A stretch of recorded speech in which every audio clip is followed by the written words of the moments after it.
हमें ताकत दी है। शायद वर्ल्ड के किसी देश में इतना ताकतवर संविधान कहीं का नहीं होगा। हमारे दलित भाई, पिछड़ा भाई, हमारा आदिवासी भाई समानता के अधिकार को हासिल करने को जूझ रहा है। मेघवाल समाज के परिवारों को दबंगों ने पीटा, मगर कोई कार्रवाई वहाँ की पुलिस नहीं कर रही, जहाँ राजस्थान के अंदर आपकी सरकार आती है। कि आज़ादी के 75 साल बाद दलितों को, पिछड़ों को, सबको उनका हक और अधिकार मिले। धन्यवाद सभापति जी। आज सदन में भारत के संविधान की 75 वर्षों की गौरवशाली यात्रा पर चर्चा हो रही है।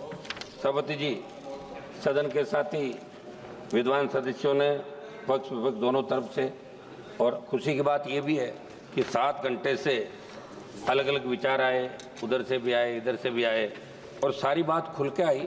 निश्चित रूप से वर्ल्ड के अंदर हिंदुस्तान सबसे बड़ा लोकतांत्रिक देश है और दूसरे देश हिंदुस्तान को फॉलो करते हैं। प्रत्येक धर्मनिरपेक्ष देश भी है, यहाँ प्रत्येक धर्म को मानने की एक हर व्यक्ति की आज़ादी है। और जो संविधान ने हमें ताकत दी है, शायद वर्ल्ड के किसी देश में इतना ताकतवर संविधान कहीं का नहीं होगा कि लोकतांत्रिक मूल्यों की जो रखवाली हिंदुस्तान के अंदर होती है वो वर्ल्ड के किसी अन्य देशों में नहीं होती। उदाहरण के तौर पे हिंदुस्तान को लिया जाता है, वर्ल्ड का सबसे बड़ा देश भी। हमें गर्व है कि हम विश्व के सबसे बड़े लोकतांत्रिक देश में रहते हैं, जहाँ संविधान रूपी पवित्र ग्रंथ को सर्वोच्च आदर्श मानकर देश की रीति नीति बनती। सभापति महोदय, मैं 13 दिसंबर 2001 को हमारी संसद पर हुए आतंकी हमले में शहीद होने वाले सुरक्षाकर्मियों और कार्मिकों को नमन करता हूँ। मैं नमन करता हूँ बाबा साहब भीमराव अंबेडकर जी, सर छोटू राम जी, शिवाजी महाराज, महाराजा सूरजमल जी, चंद्रशेखर आज़ाद जी, अशफाक उल्लाह खान जी और भगत सिंह जी तथा सुभाष चंद्र जी बोस और उनके जैसे वीरों और महापुरुषों को नमन करूँगा। भगवान बिरसा मुंडा जी, सरदार उधम सिंह जी को और जलियांवाला बाग में शहादत देने वाले वीरों और राजस्थान के मानगढ़ में शहादत देने वाले मेरे वीर आदिवासियों को। महोदय, जिनकी वजह से देश आज़ाद हुआ, जिनकी वजह से आज़ाद भारत में संविधान अंगीकृत हो, उनका मान सम्मान करना हमारा परम कर्तव्य है। बाबा साहब अम्बेडकर जी ने कहा था कि संविधान मात्र कानूनी दस्तावेज नहीं है, ये हमारे जीवन का सारथी है और सामयिक आवश्यकताओं के अनुरूप है। सभापति महोदय, हिंदुस्तान में प्रत्येक नागरिक को वोट का अधिकार देने की पैरवी बाबा साहब ने करी। उस समय जब संविधान प्रारूप समिति के सामने मामला आया, जब अंग्रेजों के जाने के बाद, तभी बात चली थी कि वोट का अधिकार पढ़े लिखे लोगों को मिले या जमींदारों को मिले या दूसरों को मिले, उस जाति के लोगों को मिले। तब बाबा साहब ने इस बात को कहा, व्यापारी को मिले, तब कहा कि वोट का अधिकार प्रत्येक व्यक्ति को मिलना चाहिए जो हिंदुस्तान के अंदर पैदा हुआ और जिसने इस गुलामी के जंजीरों के अंदर जकड़न, चाहे अंग्रेजों का राज था, उससे पहले जो जितने भी काल आए जहाँ हिंदुस्तान का नागरिक गुलामी के अंदर सांसें ले रहा था, लेकिन प्रत्येक व्यक्ति को वोट का अधिकार मिले। बाबा साहब ने वोट का अधिकार प्रत्येक व्यक्ति को दिलाया, जिसकी बदौलत आज हम और आप सब इस पार्लियामेंट के अंदर बैठे हैं। मैं बाबा साहब ने कहा कि सदियों से गुलामी की जंजीरों में जकड़े प्रत्येक व्यक्ति को वोट का अधिकार मिले तो अपने मनमाफिक सरकार का वो चुनाव कर सके। सभापति महोदय, संसद हमले की बरसी मनाई जा रही है। 13 दिसंबर 2001 को जो संसद पे आतंकी हमला हुआ, सबसे पहली शहादत राजस्थान के बेटे जगदीश यादव, जेपी यादव ने दी। राजस्थान में सीकर से अलग होकर बने नीम का थाना के रहने वाले जेपी यादव आतंकियों से शेर की तरह लड़कर वीर गति को प्राप्त हुए। सभापति महोदय, 26 नवंबर 1949 को हम भारत के लोगों ने स्वतंत्र भारत के संविधान को अंगीकृत, अधिनियमित और आत्मसमर्पित करने का संकल्प लिया था। संविधान की इस गौरवमय यात्रा को आगे बढ़ते बढ़ते जब हम देखते हैं तो नजर आता है कि देश के किसी न किसी कोने के अंदर हमारे दलित भाई, पिछड़ा भाई, हमारा आदिवासी भाई समानता के अधिकार को हासिल करने को जूझ रहा है। राजस्थान की मैं बात करूंगा, जालौर जिले के साइला तहसील के सुराना गांव में कथित तौर पर पानी की मटकी को छूने पर हुई पिटाई के अंदर एक 9वीं क्लास का बच्चा इंद्र मेघवाल, जिसकी मौत हो गई। मैं खुद मौके पर गया था।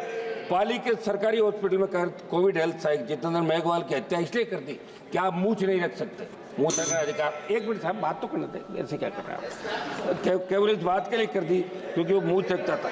हाल ही में बालोतरा में कृष्णाराम मेघवाल की हत्या कुछ लोगों ने कर दी। मेरे क्षेत्र की खींवसर विधानसभा क्षेत्र के तांतवास गांव में मेघवाल समाज के परिवारों को दबंगों ने पीटा, मगर कोई कार्रवाई वहाँ की पुलिस नहीं कर रही, जहाँ राजस्थान के अंदर आपकी सरकार आती है। मैं मांग करूँगा कि आज़ादी के 75 साल बाद दलितों को, पिछड़ों को, सबको उनका हक और अधिकार मिले और जो कानून है उसके दायरे के अंदर प्रत्येक व्यक्ति को न्याय कैसे मिले, ये आप लोग इसके अंदर कराएं। राष्ट्रपति महोदय ने 26 नवंबर 2024 को कहा था कि बाबा साहब अम्बेडकर जी की प्रगतिशील और समाज सोच के छाप हमारे संविधान पर अंकित है। इस बात को देश की सरकार आमसद करे और सोचे कि बाबा साहब की समाज सोच के अनुसार कार्य क्यों नहीं कर रहे हैं। भाजपा के साथी सदस्यों ने देश में लगाया गया आपातकाल का जिक्र किया। हम भी ये कहते हैं कि आपातकाल गलत लगा था, बहुत से लोगों को तकलीफ पड़ी, बहुत से लोगों को जेलों में रहना पड़ा, ये अच्छी नहीं थी। लेकिन इंदिरा गांधी जी की दृढ़ इच्छा शक्ति ने एक झटके में बांग्लादेश को पाकिस्तान चालक कर दिया था और पाकिस्तान को सबक सिखाया था। इस बात को भी आपको याद रखना है। एक मिनट साहब, समय दें साहब आप। हम उस समय तो घोषित आपातकाल का, लेकिन आज जो अघोषित आपातकाल है उसका क्या कोई भी सिस्टम के खिलाफ बोले? सीबीआई ईडी जैसी एजेंसियां उनकी आवाज़ को दबा देती है।